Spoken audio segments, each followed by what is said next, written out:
बहुत बहुत स्वागत है प्यारे बच्चों, आप सभी का आज की इस वीडियो में, इस सेशन में।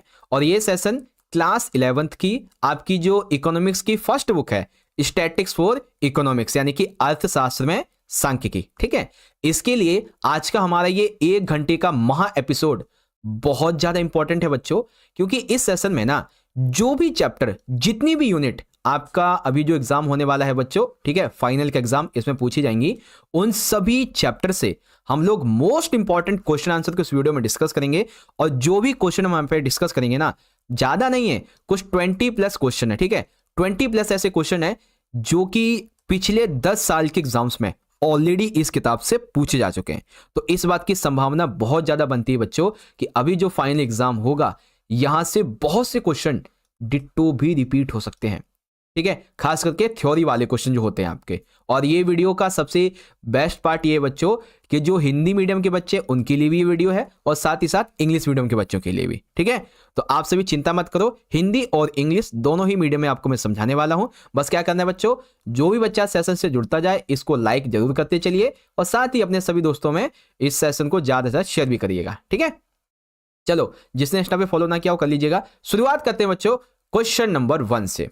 ठीक है, शुरुआत करेंगे क्वेश्चन 1 से। अब ध्यान से सारे बच्चे, जो जो क्वेश्चन आपको मैं समझाता चलूं, बस ध्यान से समझते चलिएगा, हर एक चीज आपको इजीली मैं समझा दूंगा। ठीक है, चलो शुरुआत करेंगे।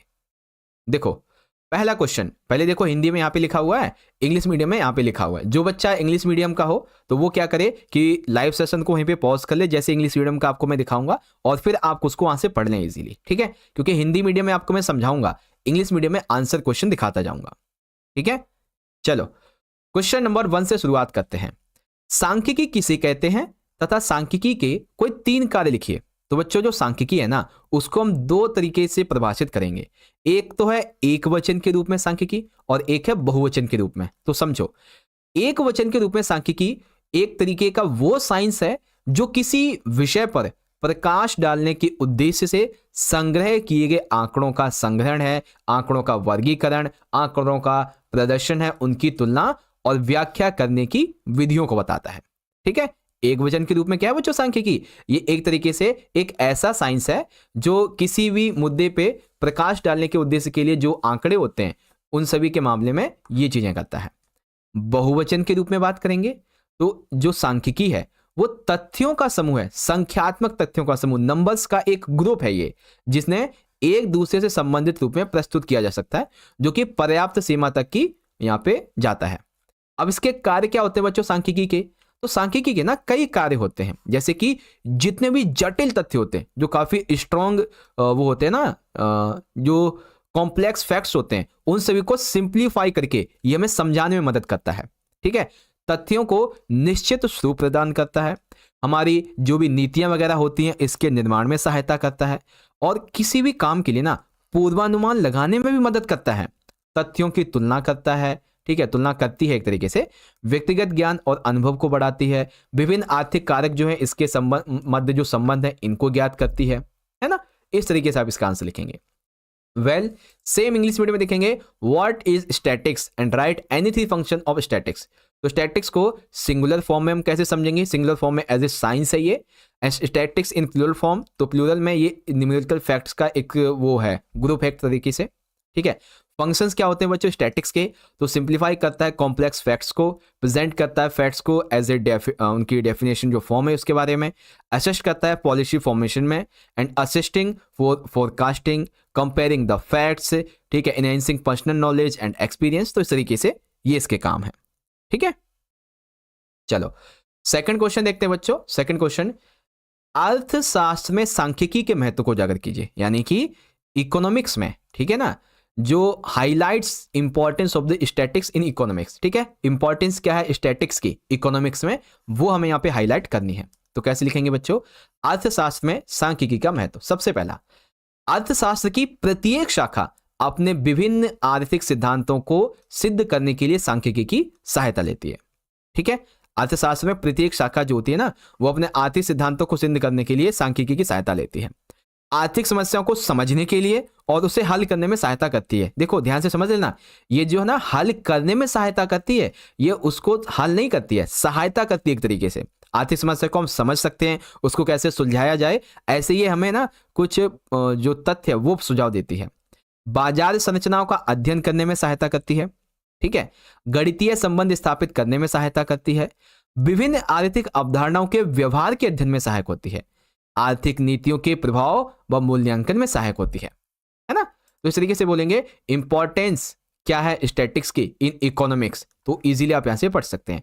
Helps in studying market structure, helps in understanding and solving economic problems, helps in establishing mathematical relationship, ठीक है। और इस तरीके से helping in evaluation the impact of economy, और भी बहुत सारी चीजें हैं जिसे आप पढ़ सकते हो। ओके, क्वेश्चन नंबर 3, सांख्यिकी के क्षेत्र तथा कोई 4 सीमाएं लिखिए। सांख्यिकी के क्षेत्र क्या हो सकते हैं बच्चों, और इसकी सीमाएं क्या होती हैं, तो बड़े ध्यान से समझिएगा बच्चों। देखो पहले क्षेत्रों की बात करेंगे। आज के युग में सांख्यिकी का महत्व तो बहुत अधिक बढ़ गया है। ऐसा कोई क्षेत्र नहीं है जहां सांख्यिकी का प्रयोग ना होता हो। विभिन्न क्षेत्रों में सांख्यिकी स्टैटिक्स का उपयोग होता है, चाहे फिर वो बैंकिंग हो, राजनीति हो, आर्थिक अनुसंधान हो, व्यवसाय हो, हर जगह पे स्टैटिक्स का उपयोग होता है। सरकार को अगर अपना जो पॉलिटिकल एस्पेक्ट्स है उसको अच्छा बनाए रखना है, नीति निर्माण करना है, तो इसके लिए भी सांख्यिकी की बहुत आवश्यकता होती है ना। इस तरीके से आप लिखेंगे। और सांख्यिकी सीमाओं की बात करें तो सीमाएं क्या होती हैं, गुणात्मक घटनाओं का अध्ययन नहीं करती है, ठीक है। सांख्यिकी जो है ना बच्चों, देखो स्कोप का स्टैटिक्स का यहां से पढ़ सकते हैं। लिमिटेशंस क्या है कि ना क्वालिटेटिव जो फिनोमिना है उसको स्टडी नहीं करती है, ठीक है। क्वालिटेटिव फिनोमिना को ये स्टडी नहीं करती है। और व्यक्तिगत इकाइयों से सरोकार नहीं रखती है। निष्कर्ष केवल इसमें ना औसत रूप में प्राप्त होता है, किसमें, औसत रूप में, ठीक है। केवल विशेषज्ञ ही इसका सर्वोत्तम उपयोग कर सकता है, हम जैसे आम व्यक्ति नहीं कर सकते। केवल जिसको इकोनॉमिक्स की स्टैटिक्स की अच्छी नॉलेज होगी वही इसका उपयोग कर सकता है। सांख्यिकी आंकड़े एक समान और समरूप होने चाहिए। सांख्यिकी का दुरुपयोग भी हो सकता है, ठीक है। तो लिमिटेशंस क्या होती है बच्चों स्टैटिक्स की, does not study qualitative phenomena, does not deal with individual units, the conclusions are truly only average, only experts can make best use of it, statistical data should be uniform and consistent, statistics can be misused, इस तरीके से आप बोलेंगे, है ना, ये चीजें हैं। चलिए अगला क्वेश्चन है, क्वेश्चन नंबर 4, सांख्यिकी विषय की सीमाओं का उल्लेख कीजिए। तो बच्चों अभी आपको मैंने बताया कि सांख्यिकी जो है ना वो व्यक्तिगत इकाइयों का अध्ययन नहीं करती है। सांख्यिकी केवल संख्यात्मक जो तथ्य हैं उनका अध्ययन करती है। सांख्यिकी नियम केवल औसतन सत्य उतरते हैं, ठीक है, मतलब औसतन ये सत्य होते हैं। सांख्यिकी का प्रयोग केवल विशेषज्ञ द्वारा ही संभव है, और आंकड़ों की एक रूपता एवं सजातीयता भी इसका आंसर हो जाएगा। ओके, इजीली आप यहां से पढ़ सकते हैं। बहुत ही वैसे ये क्वेश्चन आपको मैंने समझा रखा है ना, मतलब अभी भी तो समझाया था ये वाला। देखो mention the limitations of subject statics, तो सारी चीजें लिखी हुई हैं, आप पढ़ सकते हो। क्वेश्चन नंबर 5 बहुत ही इजी एंड इंपॉर्टेंट। सांख्यिकी विधियां सामान्य बुद्धि का स्थानपन्न नहीं है। इन कथन को उदाहरण से स्पष्ट कीजिए। सांख्यिकी का दुरुपयोग हो सकता है, टिप्पणी कीजिए।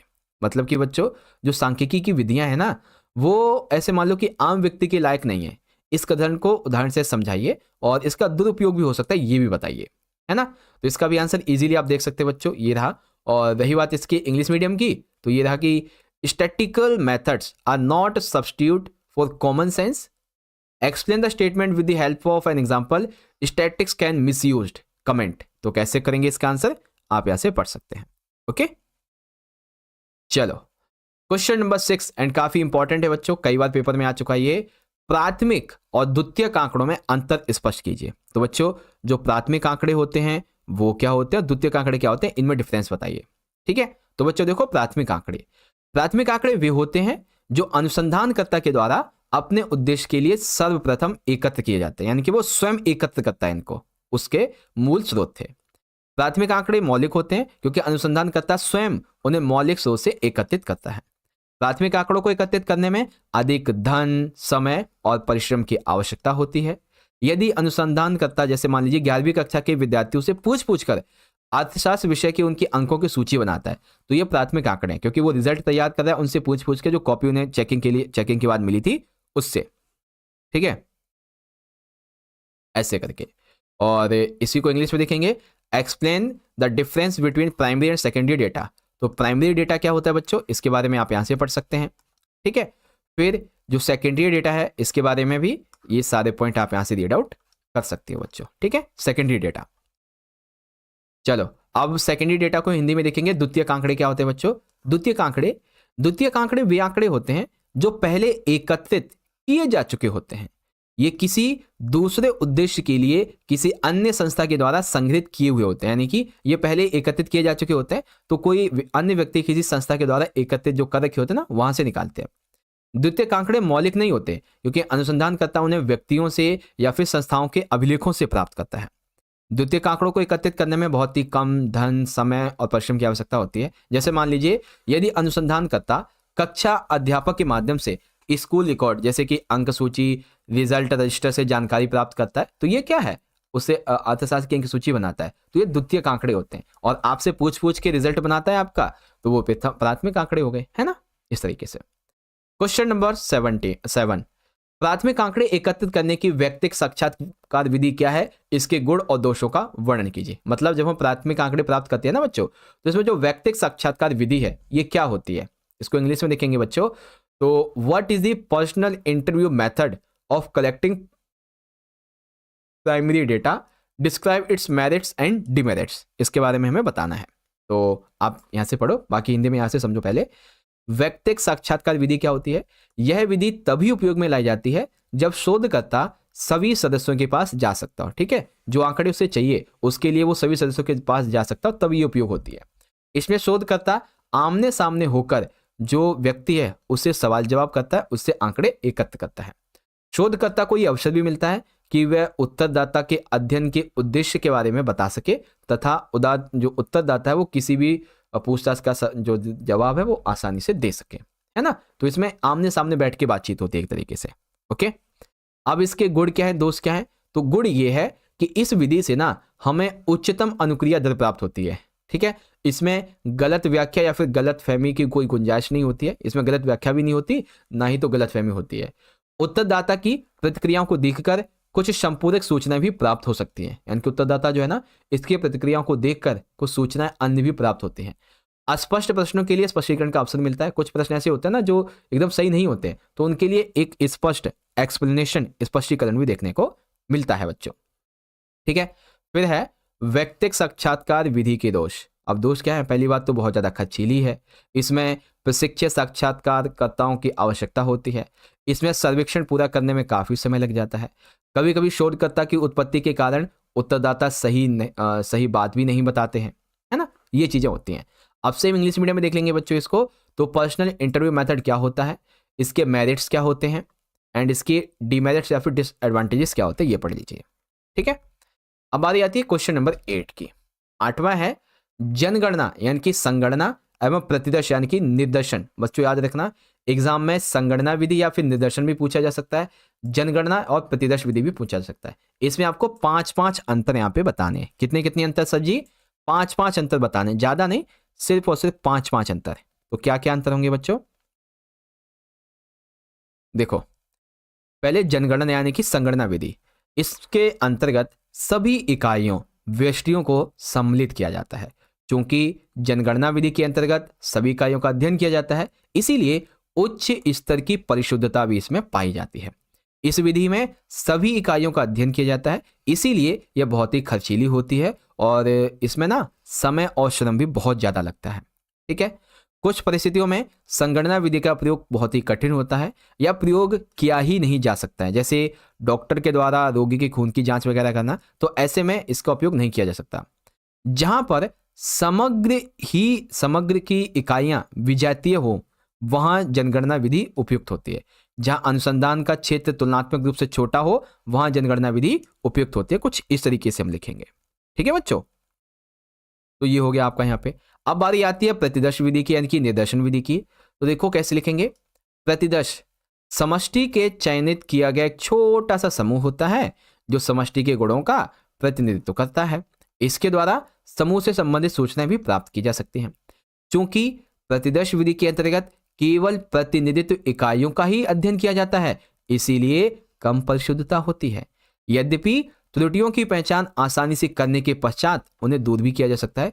इस विधि में केवल प्रतिनिधित्व इकाइयों का ही अध्ययन किया जाता है, इसीलिए यह विधि कम खर्चीली होती है। इसमें समय और श्रम भी कम लगता है। जिन परिस्थितियों में संगणना विधि का प्रयोग नहीं किया जा सकता है वहां पे भी इससे सूचना प्राप्त की जा सकती है। ठीक है, जहां समग्र की इकाइयां सजातीय होती हैं वहां प्रतिदर्श विधि की उपयुक्त होती हैं। जहां अनुसंधान का क्षेत्र बड़ा होता है वहां प्रतिदर्श विधि उपयुक्त होती है ना, ऐसे करके लिखेंगे। अब अगले क्वेश्चन की तरफ जाने से पहले जो बच्चे इंग्लिश मीडियम के यहाँ से लिख लीजिए, what mention the 5 difference between sense and sampling method. तो सेंस मेथड क्या होता है बच्चों, आप यहाँ से पढ़ सकते हैं। ठीक है, और सैम्पलिंग मेथड की बात करेंगे तो वो भी आप यहाँ से रीड आउट कर सकते हैं। ओके बच्चों, सो आई होप अब आपको समझ में आ गया होगा यहाँ पे इजीली। हाँ जी सर, आ गया समझ। Okay very good. चलो अगला क्वेश्चन देखिए बच्चों, क्वेश्चन नंबर 9 है हमारा। आंकड़ों के वर्गीकरण के लिए विभिन्न तरीकों और विधियों की व्याख्या कीजिए। ठीक है, आंकड़ों का वर्गीकरण करना है तो इसके लिए कई सारे तरीके होते हैं, कई सारी विधियां होती हैं, वो बताइए। तो बच्चों अपरिष्कृत आंकड़ों को विभिन्न तरीकों से वर्गीकृत किया जा सकता है जो अध्ययन के उद्देश्य पर निर्भर करता है। जैसे कि एक होते हैं कालानुक्रमिक वर्गीकरण। इस प्रकार के वर्गीकरण में आंकड़ों को समय के संदर्भ में, जैसे कि वर्ष, छमाही, तिमाही, मासिक, साप्ताहिक आदि के रूप में आरोही क्रम में या अवरोही क्रम में, बढ़ते या घटते क्रम में लिखा जाता है। स्थानिक वर्गीकरण, इस वर्गीकरण के अंतर्गत आंकड़ों को ना भौगोलिक स्थितियों में बांटा जाता है, जैसे कि देश, राज्य, शहर, जिला, कस्बा, गांव, इस तरह से। गुणात्मक वर्गीकरण, ये कुछ विशेषताएं होती है जैसे कि राष्ट्रीयता, साक्षरता, धर्म, लिंग, वैवाहिक, इस स्थिति के आधार पर, जिन्हें हम माप नहीं सकते हैं, है ना। फिर आता है मात्रात्मक वर्गीकरण। मात्रात्मक में क्या आ जाता है, जैसे कि ऊंचाई के आधार पे, भार, आयु, छात्र के अंक इत्यादि के आधार पे। जब ऐसी विशेषताओं को संग्रही आंकड़ों में वर्गीकृत किया जाता है तो उसे वर्गीकरण मात्रात्मक वर्गीकरण कहा जाता है। ऐसे करके आप लिखेंगे। ओके बच्चों, तो ये क्लास 9 की लाइव क्लास कब होगी बच्चों? लाइव क्लास चल रही है क्लास 9 की, ऑलरेडी चल रही है, देख लीजिए। सो अब आता है हमारा यहाँ पे इंग्लिश मीडियम में, explain the various methods ways of classification of data. तो एक तो होता है क्रोनोलॉजिकल क्लासिफिकेशन, एक स्पेशल क्लासिफिकेशन, एक होता है क्वालिटिव क्लासिफिकेशन, एक होता है क्वांटिटिव क्लासिफिकेशन, है ना। इस तरीके से होते हैं वो। ओके चलो अगला क्वेश्चन है कि वर्गीकरण की किन्हीं 5 जो मुख्य विशेषता है इनका वर्णन करो। तो वर्गीकरण की बच्चों कुछ 5 मुख्य विशेषता है, इसके बारे में हमें यहाँ पे वर्णन करना है। तो 5 मुख्य विशेषता क्या होती है वर्गीकरण की? एक तो है सजातीयता, स्पष्टता, लोचशीलता, व्यापकता, ठीक है, और फिर हमारा अध्ययन के उद्देश्य के अनुकूल। क्या? अध्ययन के उद्देश्य के अनुकूल। ठीक है, इंग्लिश में देखेंगे describe any 5 main feature of classification. तो इसमें है homogeneity, clarity, flexibility, prevalence, according to the object of the study, है ना, इस तरीके से है। तो आप इसको पढ़ सकते हैं इजीली, सारी चीजें यहां पे लिखी हुई हैं। ओके बच्चों,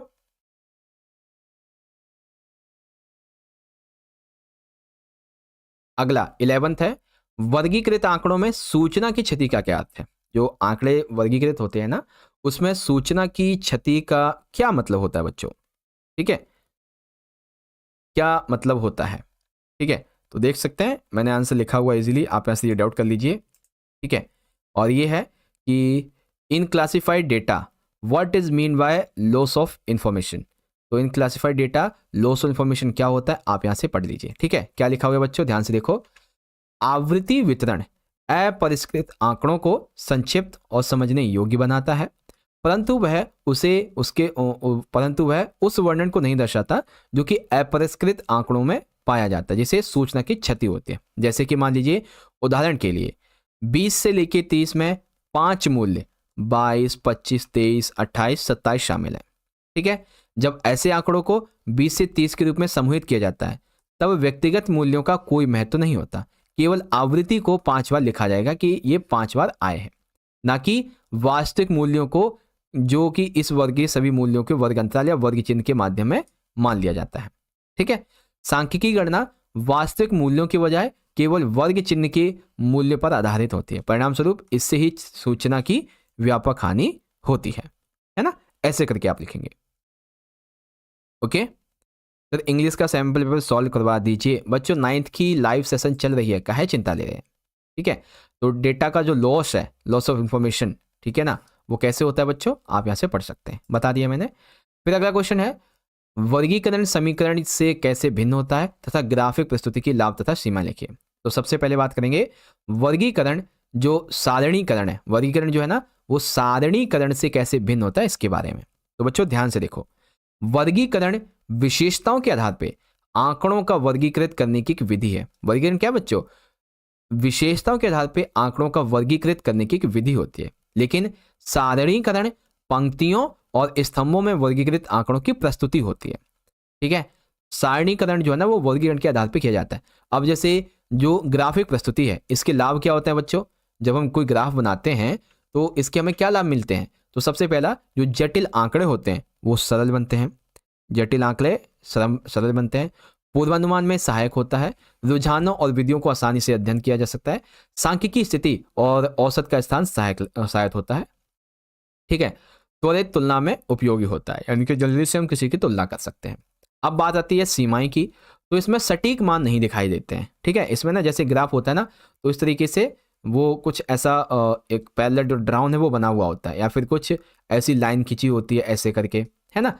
तो उसमें ना सटीक मान हमें पता नहीं चलता, केवल दो चरों की प्रस्तुति तक सीमित है। जैसे हमारा ये है ना, ये x है और ये हमारा y है, तो बस यहीं तक सीमित होता है, ये है ना, दो चरों तक ही सीमित होता है। इस तरीके से है ये। ओके, ग्राफिक प्रस्तुति के बारे में। तो ये हो गया आपका यहाँ पे। अब सेम इसका इंग्लिश मीडियम में देख लेंगे बच्चों। ये था आपका question, how does classification differ from tabulation and write the advantages and limitation of geographical presentation. तो classification in different from tabulation and advantages of graphic presentation, और इसकी लिमिटेशंस क्या है बच्चों ग्राफिक प्रेजेंटेशन की, सारी यहाँ से आप पढ़ सकते हो। ठीक है, चलो नेक्स्ट क्वेश्चन, क्वेश्चन नंबर 13, आरेख के निर्माण के लिए सामान्य निर्देशन, सामान्य जो दिशा निर्देशन वो बताइए, इसके गुण और दोषों का वर्णन कीजिए। तो आरेख के निर्माण के लिए हमारे क्या क्या दिशा निर्देश होते हैं। सबसे पहला, आंकड़ों की मात्रा के आधार पे आरेख का उचित आकार, यानी कि अगर हमें आरेख निर्देशन करना है ना, तो हमें क्या करना होगा, हमें आंकड़ों की मात्रा के आधार पे आरेख का उचित आकार बनाना होगा। उचित पैमाने का उपयोग करना चाहिए, हमें उपयुक्त चौड़ाई और ऊंचाई लेनी चाहिए, है ना। और स्पष्ट पहचान के लिए हमें अनुक्रमणिका यानी कि उसमें नंबर्स डालने चाहिए, और हमें उसका एक शीर्षक भी देना चाहिए कि इस किस बारे में है ये। ओके, फिर आता है बच्चों आरेखीय प्रस्तुतिकरण के गुण और दोष। तो आरेखीय प्रस्तुतिकरण के गुण क्या होते हैं। सबसे पहला तो सबसे सरल और शीघ्र समझ प्रदान करता है। जब हम आरेख में किसी चीज को प्रदर्शित करते हैं ना, तो हम इजीली और जल्दी इस चीजों को समझ पाते हैं। डेटा को अधिक ठोस और आसानी से समझने योग्य में अनुवाद करता है, अधिक प्रभावी होता है, आकर्षक तथा हमारा समय भी बचाता है ये। ठीक है, एक आरेखीय प्रस्तुति के दोष क्या होते हैं बच्चों। तो आरेखीय प्रस्तुति दोष ये कि तुलना के लिए केवल उपयुक्त है, किसी का हमें तुलना करनी किसी दूसरे से तो उसके लिए ठीक है। इसमें आसानी से गलत भी व्याख्या हो सकती है, सीमित जानकारी होती है, पुनः विश्लेषण के लिए उपयुक्त स्थान नहीं है, क्योंकि एक बार बन गया तो बन गया, दोबारा से पुनः जो है इसको नहीं बनाते हैं, है ना, इस तरीके से। ओके बच्चों, चलो इसी का इंग्लिश मीडियम में देखेंगे 13 कि जनरल गाइडलाइंस क्या है बच्चों फॉर कंस्ट्रक्टिंग डायग्राम्स। मेरिट्स क्या होते हैं डायग्राम कंस्ट्रक्शन के या फिर प्रेजेंटेशन के, और इसकी जो डिमेरिट्स हैं यानी कि डिसएडवांटेजेस होती हैं वो क्या क्या होती हैं यहाँ पे देख सकते हैं। ओके बच्चों, चलिए अब देखते हैं क्वेश्चन नंबर 14 को। काफी अच्छा प्रश्न है बच्चों, सारणीय प्रस्तुतिकरण किसे कहते हैं। ठीक है, एक अच्छी तालिका के निर्माण के लिए आवश्यक दिशा निर्देश लिखिए। तो बच्चों सारणीय प्रस्तुतिकरण क्या होता है, पहले ये देखो, इसमें ना आंकड़ों को स्तंभों तथा पंक्तियों के रूप में प्रस्तुत किया जाता है। क्या होता है इसमें, आंकड़ों को स्तंभ और पंक्तियों के रूप में प्रस्तुत किया जाता है। इस विधि का प्रमुख लाभ यह है कि आंकड़ों को पुनः सांख्यिकी व्यवहार तथा निर्णय प्रक्रिया के लिए व्यवस्थित करता है। यानी कि इस विधि का लाभ यह है कि आंकड़ों को पुनः सांख्यिकी व्यवहार और निर्णय प्रक्रिया के लिए व्यवस्थित करता है। सारणी निर्माण के लिए आवश्यक है कि अच्छी सारणी के भागों को जाना जाए। ठीक है, अच्छी सारणी के भागों को जाना जाए जिसकी व्यवस्थित क्रमबद्ध तरीके से सारणी का निर्माण हो सके। सारणी निर्माण का सबसे सरल प्रक्रिया आंकड़ों का स्तंभों और पंक्तियों में कुछ व्याख्यात्मक नोट के साथ प्रस्तुत करना है ना। अब इसके कुछ दिशा निर्देश आते हैं बच्चों कि एक अच्छी तालिका के निर्णय के लिए आवश्यक दिशा निर्देश क्या हो सकते हैं बच्चों।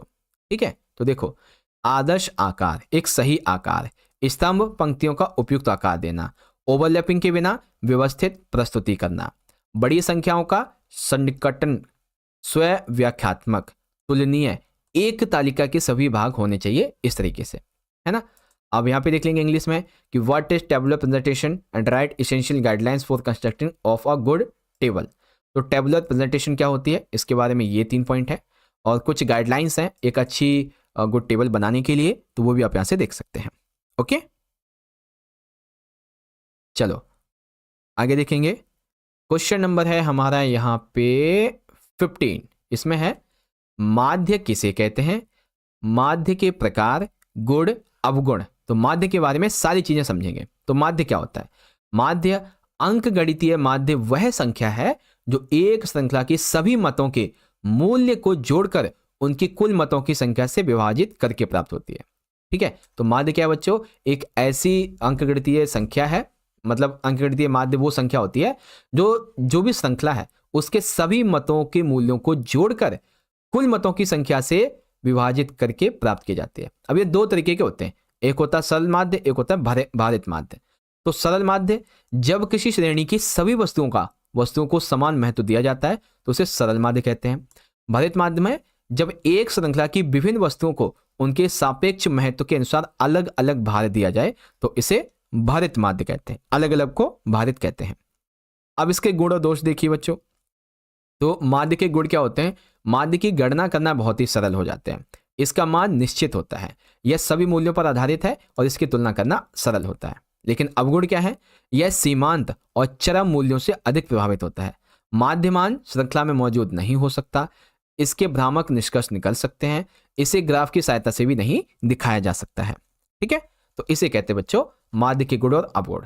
सेम इसी का इंग्लिश मीडियम में what is mean, types of mean and right demerits and merits. तो मीन क्या होती है, एक होता है सिंपल मीन, एक होता है वेटेड मीन, एंड फिर इसके मेरिट्स क्या है यानी कि जो प्रॉपर्टीज, एंड इसके डिमेरिट यानी कि डिसएडवांटेजेस क्या है वो भी देख सकते हैं। ठीक है, इस तरीके से। चलिए क्वेश्चन नंबर 16 है बच्चों, माध्यिका किसे कहते हैं, माध्यिका के 2 गुण एवं 2 अवगुण लिखिए। ठीक है, इसको इंग्लिश में देखेंगे ना, तो what is called median, median क्या है और इसके 2 मेरिट्स और डिमेरिट्स आपको लिखने हैं। ओके, आंसर देख सकते हैं। तो क्या है बच्चों माध्यिका, माध्यिका एक श्रेणी का मध्यमान है जो इसे 2 बराबर भागों में बांटता है। तो क्या है, ये श्रेणी का वो मध्यमान है जो कि किसी भी श्रेणी को बराबर 2 भागों में बांट देता है। ठीक है, निखिल सिंह, यदि क्लास 12 को पढ़ाना छोड़ दिया क्या, नहीं बच्चे, अभी पता है क्या दिक्कत है कि अभी 8वीं 9वीं और 11वीं के बहुत से एग्जाम्स है। ठीक है, 3 या फिर 5, ठीक है 3 या 5 मार्च, ठीक है 3 या 5 मार्च से ये कंप्लीट हो जाएगा। उसके बाद ये समझ लीजिए कि आपके लिए 12th की भी वीडियोस आनी स्टार्ट हो जाएंगी। ठीक है, 12th की वीडियोस आनी स्टार्ट हो जाएंगे। अभी एक ही एग्जाम आपका निकला है केवल फिजिकल का, ठीक है, जो ज़्यादा जरूरी था, और बाकी जियो हो गया। तो जियो खैर था, होता नहीं बहुत बच्चों के पास में। तो मेन एग्जाम आपका जो शुरू है ना, मैं डेट शीट देखता हूँ एक बार, 11 तारीख से शुरुआत है। ठीक है, 11 से इंग्लिश का। तो बच्चों आपकी मान लीजिए चलिए 5-6 तारीख से हम आपकी तैयारी करवानी शुरू कर देंगे। चिंता मत करो बच्चों, ठीक है, जो भी 12th का बच्चा सेशन में ज्वाइन है चिंता मत कीजिए। ओके, चलो माध्यिका के गुण की बात कर लेते हैं बच्चों। तो इसकी गणना करना सरल हो जाता है माध्यिका की, है ना। यह सीमांत चरम मूल्यों से प्रभावित नहीं होती है, इसे ग्राफ की सहायता से दर्शाया जा सकता है। ओके, आंकड़ों के जो अनियमित होने पर भी इसकी गणना की जा सकती है। इस तरीके से हम लिखेंगे। अवगुण क्या होते हैं भाई इसके, तो अवगुण है इसके लिए आंकड़ों को व्यवस्थित करने की आवश्यकता होती है, यह सभी मदों पर आधारित नहीं है, इसका बीजगणितीय उपयोग संभव नहीं है, यह मदों के उतार चढ़ाव से प्रभावित होती है। कुछ इस तरीके से लिखेंगे बच्चों। ठीक है, चलो अब 16 का इंग्लिश में देख लेंगे। मीडियन क्या होती है, प्रॉपर्टीज क्या है मीडियन की, और डिमेरिट्स क्या होती है मीडियन के। इस तरीके से आप पढ़ सकते हो। ओके, सो और भी बहुत सारे क्वेश्चन है बच्चों, जैसे कि बहुलक किसे कहते हैं, इसके गुण और दोष लिखिए। तो बहुलक क्या है, बहुलक वह मान है जो श्रेणी में सबसे अधिक बार आता है। गुण क्या होते हैं, इसकी गणना करना सरल होता है, सीमांत चरम मूल्यों से प्रभावित नहीं होता है, ग्राफ की सहायता से दर्शाया जा सकता है, दी गई श्रृंखला में सबसे अधिक प्रतिनिधित्व मूल्य होता है इसका, है ना। दोष क्या होते हैं, यह सभी मूल्यों पर आधारित नहीं है, इसका बीजगणितीय उपयोग संभव नहीं है, सामूहिकरण की प्रक्रिया जटिल है, यह एक अनिश्चित माप है ना। इस तरीके से सेम इंग्लिश में देखेंगे बच्चों। व्हाट इज पॉलीमर, तो पॉलीमर क्या होता है, this made the mode is the value that occurs most often in the series. Properties क्या है पॉलीमर की, डिफेक्ट्स या फिर जो इसके डिमेरिट्स हैं पॉलीमर की, वो क्या क्या होते हैं, वो भी इजीली आप रीड आउट कर सकते हैं। ठीक है, ओके सर, थैंक यू। बिल्कुल डियर। अब जैसे ये वाला अंकगणितीय माध्य, माध्यिका, बहुलक, इनमें अंतर बताओ। अब ये ना तीनों चीजें आप समझ लो। पहले माध्य क्या होता है बच्चों, माध्य का मूल्य निश्चित होता है, समांतर माध्य का मूल्य निश्चित होता है। यह श्रृंखला के सभी मूल्यों पर आधारित होता है, ग्राफ के द्वारा प्रदर्शित नहीं किया जा सकता। यह स्थिति का मूल्य नहीं है। माध्यिका, इसका मूल्य निश्चित नहीं होता है। यह श्रृंखला के सभी मूल्यों पर आधारित नहीं होती है। यह ग्राफ के द्वारा प्रदर्शित की जा सकती है। यह स्थिति का मूल्य है। बहुलक क्या होता है, इसका मूल्य निश्चित नहीं होता है। यह श्रृंखला के सभी मूल्यों पर आधारित नहीं होती है। यह ग्राफ के द्वारा प्रदर्शित की जा सकती है। यह स्थिति का मूल्य है। इस तरीके से आप करेंगे, है ना। तो अंकगणितीय माध्य, माध्यिका, बहुलक के बीच में अंतर हो गया। सेम इंग्लिश में देख लेंगे बच्चों कि जो अर्थमेटिक मीन है ये क्या होता है, मीडियन क्या होता है, पॉलीमर क्या होता है। इन सभी को अलग अलग से 3-3 नंबर में पूछा जा सकता है बच्चों, ध्यान कर लेना इसको, इसीलिए दैट्स व्हाई। ठीक है, सो अगला देखेंगे क्वेश्चन नंबर 19। माध्यिका ज्ञात करने की ग्राफीय विधियों का वर्णन कीजिए बच्चों। तो अगर हमें किसी की माध्यिका ज्ञात करनी है तो उसके लिए 2 विधियां होती हैं। विधि 1 है कम से अधिक की विधि। सबसे पहले श्रेणी को से कम या से अधिक वितरण में बदला जाता है। जो भी श्रेणी है उसे कम से ज्यादा या फिर ज्यादा से कम में बदला जाता है। उसके बाद आंकड़ों को ग्राफ में प्रदर्शित करते हैं। श्रृंखला की 6वां पद निर्धारित करके गा अक्ष पर लंब डाला जाता है और उसके बाद माध्यिका ज्ञात की जाती है। ठीक है, विधि 2 कम तथा से अधिक विधि। एक ही ग्राफ पर से कम या से दोनों ये ओजाइब खींचकर दोनों वक्र पे जहां एक दूसरे को बिंदु काटते हैं वहां पे गा अक्ष पर लंब डाला जाता है। गा अक्ष पर जहां लंब गिरता है उससे मूल्य को माध्यिका कहा जाता है ना। इस तरीके से लिखेंगे। तो माध्यिका ज्ञात करने की 2 ग्राफीय विधियां क्या होती हैं, इजीली आप यहां से देख सकते हो। ओके बच्चों, क्वेश्चन नंबर है हमारा 20, बहुत इजी है। सहसंबंध किसे कहते हैं, इसके प्रकार लिखिए। तो ये सहसंबंध होता है कि एक सांख्यिकी उपकरण है जो 2 चरों के मध्य संबंध का एक संख्यात्मक अध्ययन कराता है। यह चरों के बीच संबंधों की गहनता, दिशा का अध्ययन एवं मापन कराता है। यह प्रसारण का मापन तो करता है परंतु कार्य कारण संबंध का मापन नहीं करता। अब एक तो होता है धनात्मक एवं ऋणात्मक सहसंबंध, एक होते हैं रेखीय और आरेखीय सहसंबंध। ठीक है, धनात्मक ऋणात्मक कैसे, जब दोनों चरों के मूल्यों में परिवर्तन एक ही दिशा में हो तो उसे धनात्मक सहसंबंध कहते हैं। जब परिवर्तन विपरीत दिशा में हो तो उसे ऋणात्मक सहसंबंध कहते हैं। जैसे तापमान का बढ़ना तथा एसी की बिक्री में धनात्मक संबंध है, जबकि तापमान का बढ़ना तथा हीटर की बिक्री में ऋणात्मक संबंध होगा, है ना। इस तरीके से लिखेंगे। रेखीय और आरेखीय सहसंबंध, जब दोनों चर मूल्यों में परिवर्तन समान अनुपात से है तो रेखीय सहसंबंध कहेंगे। जब परिवर्तन असमान अनुपात से है तो आरेखीय संबंध कहेंगे, है ना। इस तरीके से बोलेंगे। सेम इंग्लिश मीडियम में देख लेंगे बच्चों कि what is coalition and explanation it types. तो कॉलेशन क्या होता है, पॉजिटिव एंड नेगेटिव कॉलेशन क्या होता है, लीनियर एंड नॉन लीनियर जो कॉलेशन है इसके बारे में पढ़ सकते हैं। ठीक है, चलिए फिर तब बच्चों यहाँ पे क्वेश्चन नंबर हमारा 21। हाँ, काल पियर्सन सहसंबंध गुणांक और कोटि सहसंबंध गुणांक पे अंतर बताओ। तो काल पियर्सन सहसंबंध गुणांक, इसका प्रयोग मात्रात्मक मूल्य को ज्ञात करने की स्थिति में किया जाता है। यह श्रृंखला की उन्नत मूल्यों से प्रभावित होता है। यह केवल रैखिक संबंध को मापता है। यह संबंध का मूल्य ज्ञात करने के लिए प्रयोग किया जाता है। कोटि सहसंबंध की बात करेंगे तो इसका प्रयोग मूल्य ज्ञात करने की स्थिति में किया जाता है। ठीक है, गुणात्मक, काल पियर्सन का मात्रात्मक में, कोटि का गुणात्मक में। यह श्रृंखला की उन्नत मूल्य से प्रभावित नहीं होता है, सहसंबंध प्रभावित होता है। कोटि यह रैखिक और अरैखिक संबंध को मापता है, लेकिन काल पियर्सन सिर्फ रैखिक संबंध को मापता है। कोटि यह संबंध की कोटि ज्ञात करने के लिए प्रयोग किया जाता है और बल्कि काल पियर्सन उसके मूल्य को ज्ञात करने के लिए किया जाता है।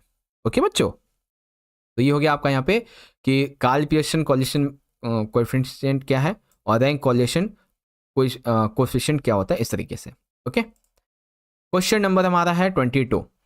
सूचकांक किसे कहते हैं, सूचकांक की 2 विशेषताएं लिखिए। सूचकांक के प्रकार लिखिए। सूचकांक की रचना में क्या कठिनाइयां समस्याएं आती है, किन्हीं जिन का वर्णन कीजिए।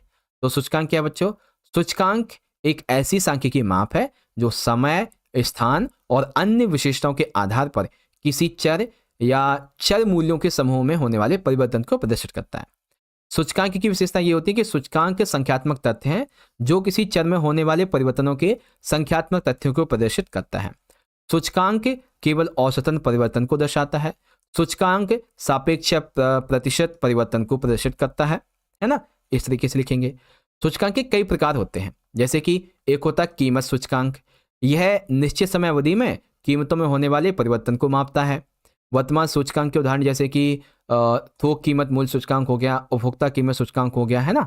मात्रात्मक सूचकांक जैसा कि नाम से स्पष्ट होता है, उत्पादित या वस्तुओं की मात्रा में परिवर्तन, जैसे कि औद्योगिक उत्पाद का सूचकांक हो गया, है ना। फिर मूल्य सूचकांक क्या होता है, थोक कीमत सूचकांक क्या होता है, आप पढ़ सकते हैं यहाँ पे।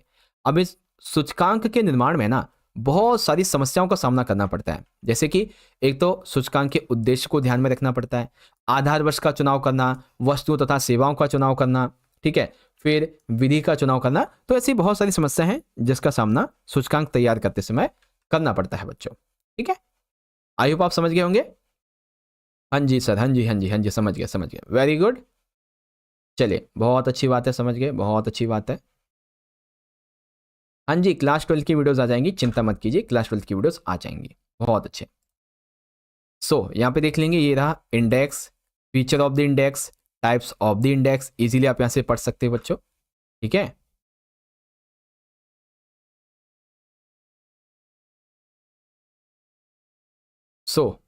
आगे देखेंगे यहाँ पे the following problems arise in index destruction construction basically, ठीक है। तो ये सारी चीज़ें आप यहाँ से देख लीजिए, ओके। और भी मैंने आपको बहुत से क्वेश्चन दे रखे हैं। उपभोक्ता कीमत सूचकांक की रचना के पद बताइए, है ना, और कीमत सूचकांक का क्या महत्व होता है, कोई 3 महत्व बताइए। तो पहले तो इसकी रचना के कई पद होते हैं, वो आप यहाँ से पढ़ सकते हैं बच्चों, ठीक है, कई सारे पद हैं। फिर इसकी इंपॉर्टेंस क्या होती है वो भी यहाँ से पढ़ सकते हैं बच्चों। सेम इसी तरीके से इंग्लिश में, explain the steps of constructing consumer price index, what is the importance of consumer price index, right any 3, है ना। तो देखिए सारी चीजें लिखी हुई हैं, आप पढ़ सकते हैं इजीली यहाँ से, ओके। क्वेश्चन नंबर 24, वर्गीकरण की समावेशी विधि से क्या तात्पर्य है? इस विधि में क्यों और कैसे वर्ग अंतराल में समायोजन किया जाता है तथा इसे अपवज्जी बनाया जाता है? एक संख्यात्मक उदाहरण की सहायता से समझाइए, ठीक है। एक संख्यात्मक उदाहरण जो है इसकी सहायता से आपको यहाँ पे समझाना है बच्चों।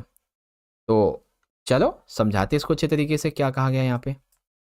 देखो, वर्गीकरण की समावेशी विधि, है ना, वर्गीकरण की समावेशी विधि और वर्ग अंतराल के बीच में समायोजन अब कैसे होता है, तो ये रहा, ठीक है। आप रीड आउट कर लीजिए, हमें सेशन को एंड करना होगा बहुत ही जल्दी, क्योंकि एक यहाँ पे पता है जो सिस्टम है, ठीक है, सिस्टम ये पिछले आप मानोगे नहीं 48 आवर्स से कंटिन्यूस ऑन है, 48 आवर्स से। तो यहाँ पे लैक ऑफ काफ़ी चीज़ें यहाँ पे आ रही हैं, दैट्स वाई इसको मुझे अभी शट डाउन करना पड़ेगा, ठीक है। सिस्टम ओवरलोड हो चुका है एक तरीके से, काफ़ी ज़्यादा काम हो गया 48 आवर्स से, दैट इज़ वाई, ओके।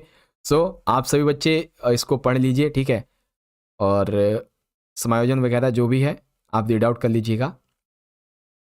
बस यही एक और क्वेश्चन कि अर्थशास्त्र में सांख्यिकी का क्या महत्व होता है बच्चों। तो उपभोग के अंतर्गत सांख्यिकी की क्या इंपॉर्टेंस होती है, उत्पादन के अंतर्गत सांख्यिकी की क्या इंपॉर्टेंस होती है, और वितरण के अंतर्गत सांख्यिकी की क्या इंपॉर्टेंस होती है, ठीक है।